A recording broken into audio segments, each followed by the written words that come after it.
All right, we got a no cooling call here at a house that we have been to before.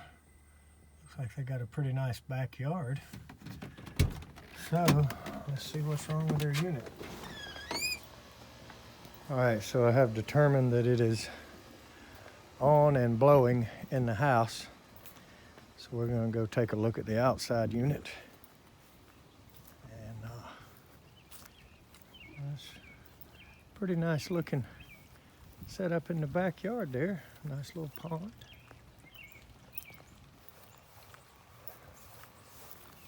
These houses are pretty nice up here. They got pretty nice yards, don't they?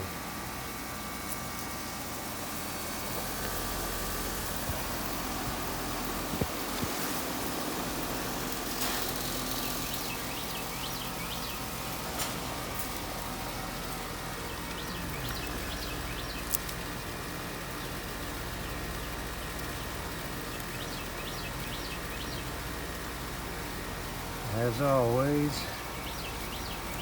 mulch buries the drain line.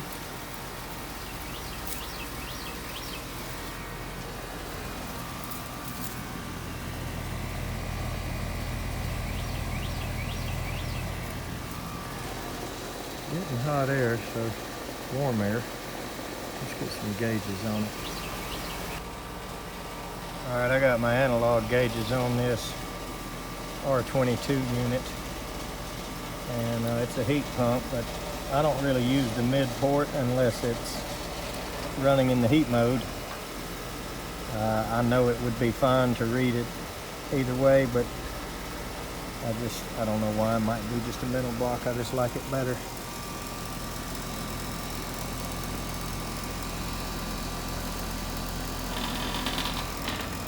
Maybe just a little bit low. Look at our outdoor tent.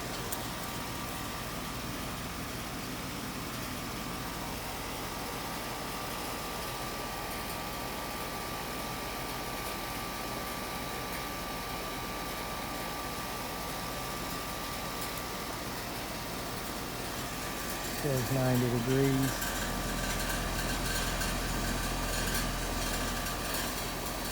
So we're going to add a little bit. We know this thing is a leaker, so no, I'm not going to take a bunch of readings and temperatures, and not going to put the other gauges on it to get superheat or any of that. So go ahead and say what you want to. Let's get a little more in it and see if we get a little better performance.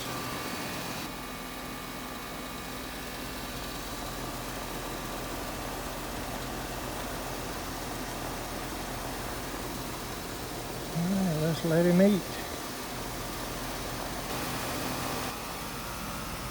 I hate when the mulch gets piled up and up and up and end up with that. Now, the fact that it's a heat pump and it doesn't put any water out here in the wintertime means that we can pipe it a little bit if we want to go somewhere that it wasn't going to get buried, but it appears to be draining okay at the moment.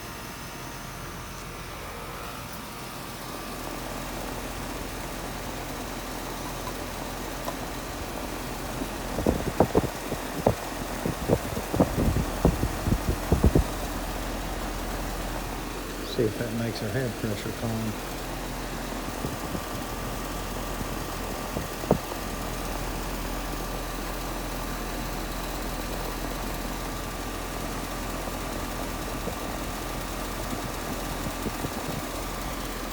That's about as much as we're going to put in it. We'll sit here and watch it a minute. Just make sure nothing else happens.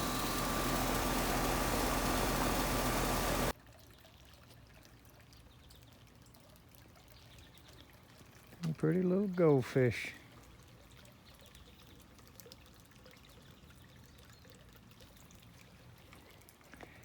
Hope to have mine looking like that soon.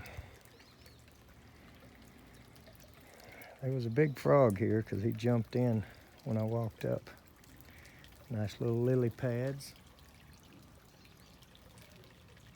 Goldfish see me and they think I'm gonna throw some food in is what it is.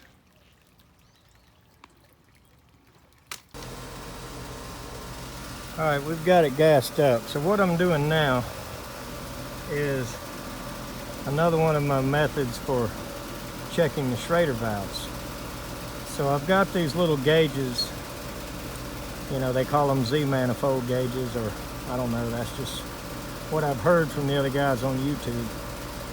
Keep them in your pouch for a little quick check. Well, so what I did with mine, you know, they don't fit on every unit, but they'll fit on these because you got a lot of room. So what I did with one of mine, as you can see, I took a pair of needle nose and pulled out the Schrader Core depressor. So it doesn't press the valve in, doesn't press the core in. So if I take this and put it on here nice and tight, that'll tell me if the Schrader valve is leaking. It's pretty obvious to me that this one is not, because before I took it off to show it to you, it had been on there for a couple of minutes. So that's you know, I use that Schrader tool to see if it's pushing it out, but I can tell you right now this one's leaking. Watch this.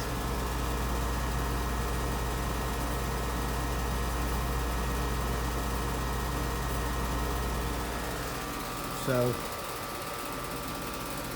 that may have been something whoever was here last missed, or it may have developed, I don't know.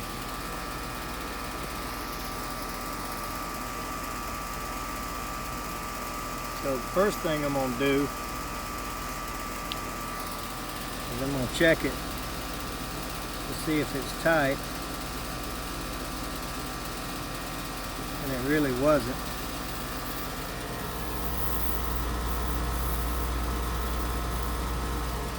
I'd say that needs the core replaced. So I'm satisfied that this one is not leaking.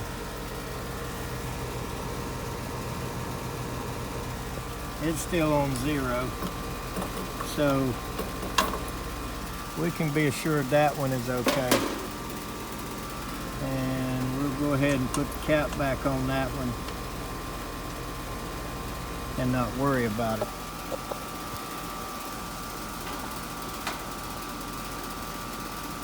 Now this one, we can see this action going on, whoops, with all the oil and stuff. So we know it's leaking.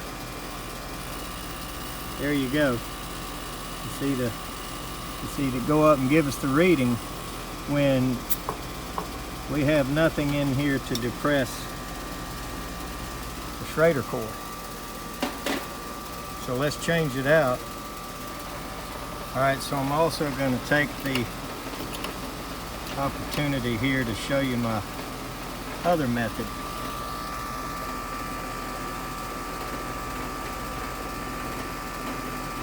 How I use the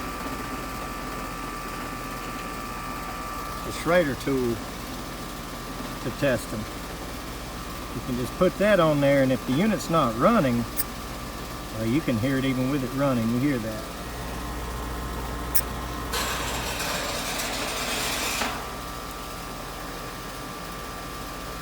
I'm gonna let you hear that one more time.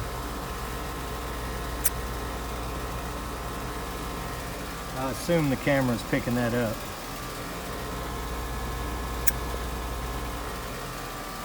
So we'll go ahead now and pull the core out and put a new one in. But I was going to show you, it pushes the plunger out too.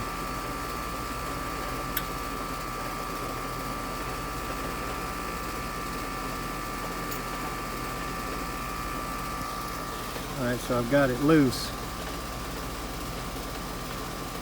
And I tighten it and push it in.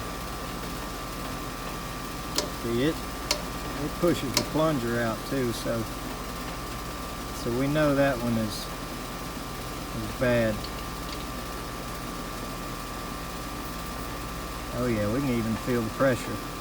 So let's go ahead and pull the core out and look at it.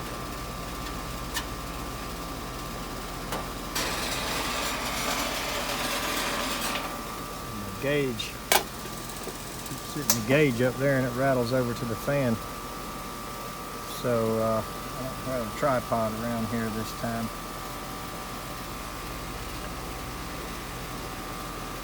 I don't know if I can do this one-handed or not.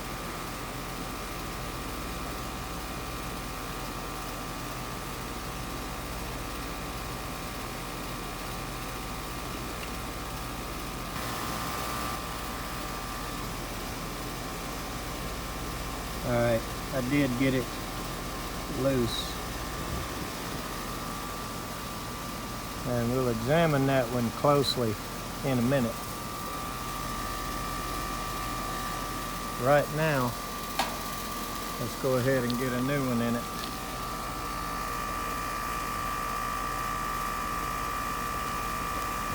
And see if we can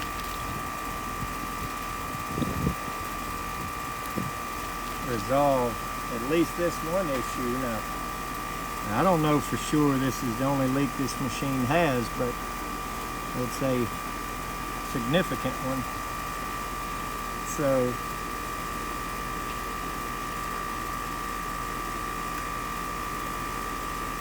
very well could be the culprit here.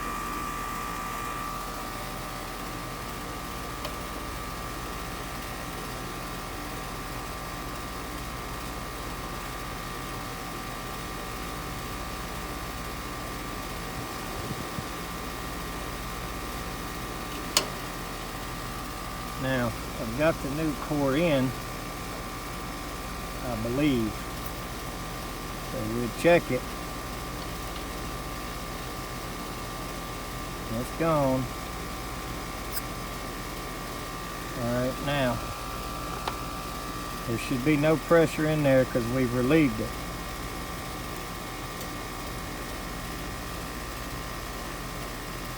Alright.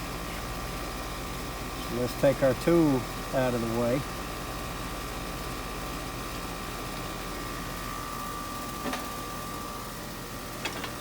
And let's stick our little gauge with no core depressor in it.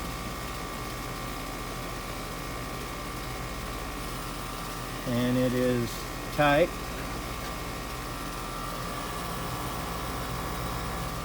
And not moving. So, for some of the new techs, you know, just thought I'd show you a neat little thing I did. I found myself not using this thing near as much as I thought I would when I bought them. I've used them once or twice just for little quick checks, but it's more handy for that. Now I have another one, and for whatever reason right now, I think I loaned it to one of my guys and I can't find it. But I took it apart right here where it goes in the gauge, and I put a little short 6-inch hose on it. And that's a lot more handy than this. Now this one will fit on this unit no problem, but there's a lot of units, just because of wherever this is facing and pointing and whatever it's against, that the whole gauge won't go on there. But I'm glad to see that we've been able to actually repair a 22 leak here. Now, like I said, that may or may not be the whole issue. And just like we did the other side, I'm gonna let this sit on here a few minutes, at least a couple minutes. And that may not be the only leak on this machine. However, it is possible and even likely that we just stopped the leak here on this R22 machine, and we're going to squeeze some more life out of it for these people. Let's let it sit a couple minutes. Now when we're looking at these cores, the little Teflon ring or gasket is not the only way, you know, that little ring right there. That's not the only way for this thing to leak or be bad. It can have a issue in the seat there. You see how it comes open when you depress it. If I had two hands, I might could push that open and get enough close up for that other little gasket on the plunger, or whatever you want to call that. But it was leaking, and now it's not, so I'm happy enough with that.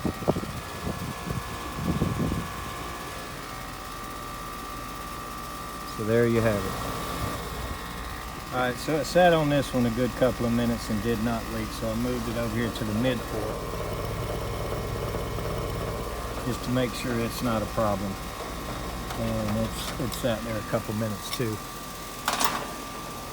So the mid port is not leaking. Now, I'm not going to get my hopes up real far, but